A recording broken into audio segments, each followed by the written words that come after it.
الرحمن علم القرآن خلق الإنسان علمه البيان। এটাই বাজারের মধ্যে সবথেকে বড় ছিল, এটা নিছি। তারপরে কাতল আসার সময় আবার নিলাম।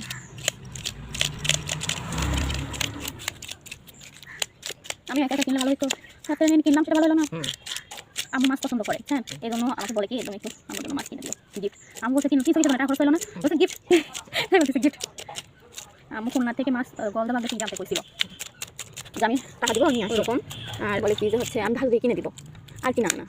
তো এই করতে করতে একদিন আমি বলতেছি ফ্রিজের মধ্যে যেগুলো আছে ওগুলোই না নিয়ে যায়, এত বছর হয়ে গেছে বাপি আমাকে খুলনা বাগেরহাটের গলদা বাগ ওটা খাওয়ানো হলো না। আর ওদের নিজেদেরও তো নিজে বলছিল কি যে টাকা দিব নিয়ে আসিও, সেই আর নিয়ে আসা হয়নি।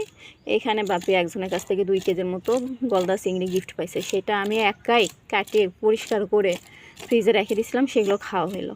আর এটা আমার জামাই কিনে নিয়ে আসলো।